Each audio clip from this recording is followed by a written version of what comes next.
Fala galera, como é que vocês estão? Bom dia.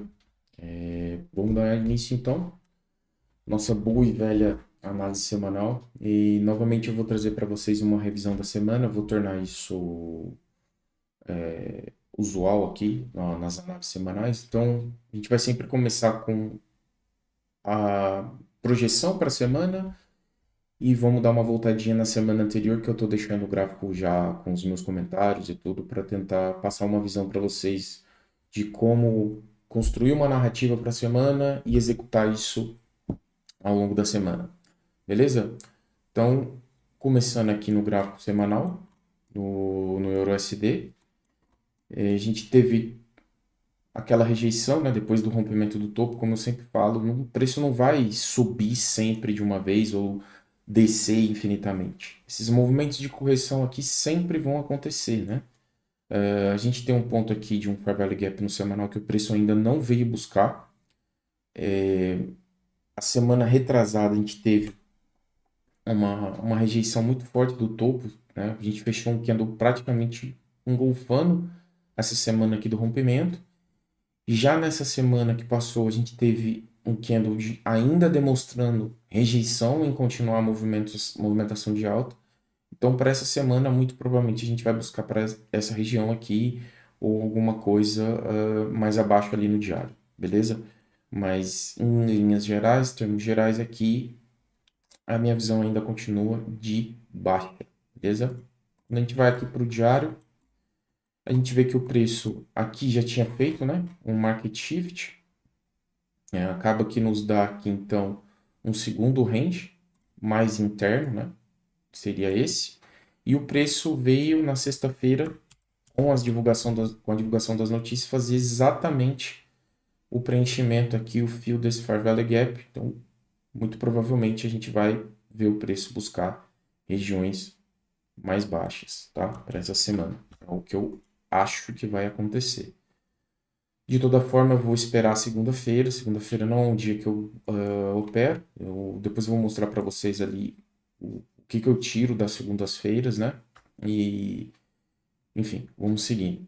Tá. No movimento de 4 horas aqui, quando a gente olha o range de 4 horas, a gente vê que o preço fez o sweep lá, né? Que foi aquela mitigação do Fair Value Gap do diário. A gente tem outro Fair Value Gap aqui embaixo, tá? Esse candle é um candle de bastante força, rejeitando todo esse movimento de alta. E se a gente replicar movimentos anteriores para o futuro, a gente pode ver algo nesse sentido, tá? O preço subir, buscar alguma confirmação, rejeição aqui em cima e ao longo da semana caminhar aqui para esse Fair Value Gap, tá? Então, esse é o movimento que eu espero que vá acontecer aqui na semana, tratando do EURUSD, tá? Eu vou dar uma passada para vocês então sobre as notícias, tá? E depois a gente vai ver o que rolou na semana, os modelos que dá para a gente aplicar, as entradas, as confirmações, em cima da análise que foi feita, beleza? Em relação às notícias, a gente vai começar a ter ali notícia a partir de quarta-feira, né? Vão só 2 dias, quarta e quinta-feira. Então tem notícias importantes no dólar, que é o CPI, tá? E, na quarta-feira e na quinta-feira a gente tem também o PPI, tá? Então e além disso ainda os pedidos iniciais por seguro-desemprego. O mercado hoje está de olho na capacidade de geração de emprego que os Estados Unidos vem mantendo para ter uma noção do que vai ter de corte no Fed em relação às taxas de juros que está programada para o próximo dia 18. Então o mercado está à espera disso, por isso que a gente não está vendo uma movimentação tão grande assim quando a gente tem boas notícias para o dólar. Tá?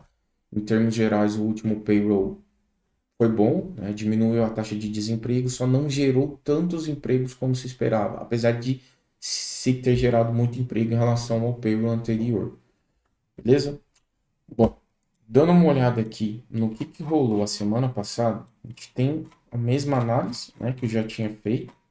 E por que eu falo para vocês que a segunda-feira para mim é importante? Em geral, em termos gerais, depois vocês podem observar isso. segunda-feira ela é um balizador para o que vai acontecer que terça-feira, né? Vai usar para nos demonstrar o que pode acontecer na quarta e na quinta. Então, quarta e quinta são os dias com maior probabilidade de execução de trade, tá? Porque você consegue ter uma leitura do que aconteceu no começo da semana e está executando. Então, logo que abriu a semana, na terça, a gente teve aqui uma falha em um candle fechar abaixo, tá? Então, olha só, fechou abaixo, fechou abaixo, fechou abaixo, fez sweep, não fechou abaixo, fez sweep novamente. O que que eu espero na quarta-feira?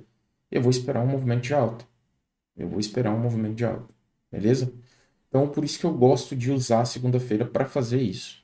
E depois, na quarta, fechou acima da terça-feira, teve volume, teve força nesse candle, eu tenho regiões acima que o preço pode buscar, eu vou esperar na quinta mesmo tipo de movimento, beleza? Olhando aqui para os trades que aconteceram então para a semana, tá? Essas foram as oportunidades e elas começaram a partir de terça, beleza? Terça-feira aqui teve divulgação de notícias. Se a gente olhar aqui pro 1 hora, a gente ainda tinha um fluxo completamente vendedor, tá vendo? Ó, o fluxo era de venda. Logo aqui, no fim da sessão de Nova York, mais para o fim ali, a gente teve um sweep dessa região, né, onde o preço consumiu a liquidez dessa região e lá nos 5 minutos a gente conseguiu capturar esse movimento, tá? Como? O preço consome a região, faz manipulação de topo, inverte, né? Faz o market shift aqui, 5 minutos, market shift. Eu tenho meu fair value gap, entrada, stop acima, não preciso colocar meu stop aqui em cima, tá? Até porque ia ficar um stop extremamente grande. Quando eu tenho um range muito grande, eu costumo tapar, né? Colocar o stop acima do corpo ou da vela do primeiro candle do fair value gap. Então, um fair value gap é formado por 3 candles. 1, 2, 3. Então, em geral, ou eu coloco acima ou eu coloco no corpo, tá? Meus alvos estão sendo entre 2, 2,5, faço parcial, ou às vezes saio do trade completamente. Então aqui tinha espaço suficiente para buscar, né, essa região. Então esse movimento aqui, ele aconteceu depois da notícia, não foi um movimento da notícia. Então a notícia saiu nessa vela, a gente guardou isso tudo para poder pegar uma entrada. Então não foi um movimento que foi executado na notícia, beleza? Depois voltando agora para quarta-feira, o que que aconteceu? O preço inverteu esse fluxo. Então, olha só, eu juntei a informação de que terça eu tive o sweep da segunda-feira, certo? E o fluxo foi invertido. Então, o que que eu vou procurar aqui na quarta? Eu vou procurar por compra. A partir desse momento, eu estou olhando por compras, certo? Então, se eu vou e desço o meu tempo gráfico aqui para os 5 minutos, o que eu consigo ver? O mesmo modelo. Tinha um Fair Value Gap aqui, né? De 4 horas. 1 hora eu tive o sweep desse fundo e eu vou esperar nos 5 minutos a mesma formação. Manipulação de fundo, market shift, formação de um breaker ou um Fair Value Gap, tá? Aqui poderia ter pego a entrada no breaker ou no Fair Value Gap, não importa. Essa formação é a que tem que acontecer. Quando o breaker está muito claro, compensa pegar a entrada direto no breaker, que era o caso dessa região, e depois o preço teve a divulgação da notícia e pagou ali 2 R bem tranquilo, tá? Continuando, a gente teve na quarta-feira um fechamento acima do candle de terça, e além disso a gente teve também, ainda estava com fluxo comprador. Só que aqui o trade só foi acontecer mais ali para o fim da sessão, tá? Pouquinho depois que terminou a sessão, mas são modelos para vocês observarem que é o mesmo modelo sendo aplicado, tá? Eu não tinha ali o sweep de 1 hora, tá? Mas eu tinha um Fair Value Gap de 1 hora. Eu tinha um Fair Value Gap dentro dessa região. Esse sweep que aconteceu nessa região, vamos olhar, ele não fez a formação que eu busco, que é Market Shift, Fair Value Gap e execução. Então, não teve essa formação, por isso que isso aqui não está marcado. Então, quando eu tenho só um Fair Value Gap de 1 hora, eu busco na região se eu pelo menos tenho alguma máxima ou mínima para ter um grade nela, né? Para ter um sweep. E quando esse sweep acontece, o preço toca na região onde eu tenho lá o Fair Value Gap de 1 hora, eu vou aguardar a manipulação, Market Shift e todo o resto, tá? E ali teve máxima, inversão, Market Shift, Fair Value Gap, tá aqui. Eu marquei aqui para ficar mais fácil de visualizar. Entrada, stop abaixo, tá? E muito simples de ser executado, olhando e unindo tudo que foi olhado, tudo que foi analisado na semana, a projeção que foi feita para a semana e olhando o fechamento de cada dia para saber o que eu vou esperar. Aqui a gente já está na sexta, tá? Sexta-feira é payroll, foi payroll. Então, para mim não tem trade. Aqui deu um trade de venda, só que notem, o nosso fluxo era totalmente comprador, tá? Tentar adivinhar topo é difícil, é gambling, né? É muito difícil acertar essas regiões. Apesar de ser uns trades que têm um risco-retorno bom, mas é muito difícil, então eu prefiro seguir o movimento, tá? Então aqui, apesar de eu ter tido um sweep importante, ter tido market shift, todo o resto do cenário que eu espero, manipulação, eu não executei o trade, beleza? Depois, no fim do dia, o cenário ainda se mantinha, né? Um cenário com fluxo comprador, se a gente colocar numa hora, não teve fechamento abaixo da região, depois da divulgação da notícia. Eu tinha ali Fair Value Gap, tinha mínima de 4 horas e tudo mais, e acabou dando um trade. Só que isso é um trade de especulação do pego, não vale a pena pegar esse tipo de trade, tá? E outro ponto aqui que deixa esse trade mais fraco, digamos. A inversão de fluxo ela foi interna, tá? Porque se eu fosse ver mesmo aonde que aconteceria o market shift com a estrutura, a gente está falando desse ponto aqui, ó. O preço não chegou nem perto disso, tá? Completamente fora da região que a gente estava olhando. Se vocês olharem aqui, não tem nenhuma máxima formada aqui, tá? Então o que ele teve foi um market shift interno nessa região que não vale a pena estar sendo executado, beleza? Então para a semana tiveram boas oportunidades, tá?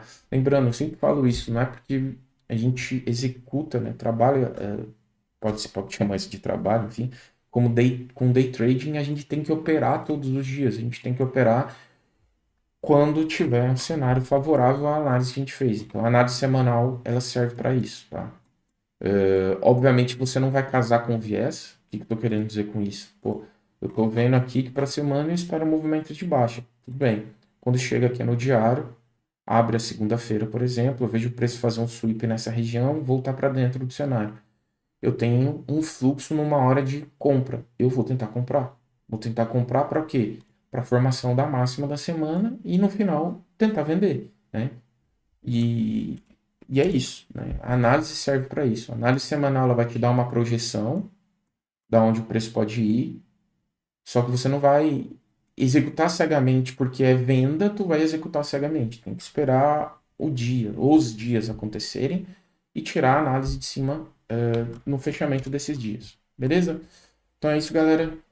Vou manter esse formato sempre agora, e eu acho que vai ajudar vocês a entender um pouco entenderem um pouco da visão que eu tenho na semana e depois como aplicar os conceitos em cima disso, né? Então aqui já tem modelo de entrada, tem o que eu olho, para mim é primordial, tá? Para ter uma entrada que aconteça um sweep em um fundo de 1 hora ou 4 horas, ou que eu esteja dentro de um fair value gap de 1 hora ou 4 horas, com algum mínimo ou máxima de 15 minutos para dar contexto ali naquela manipulação.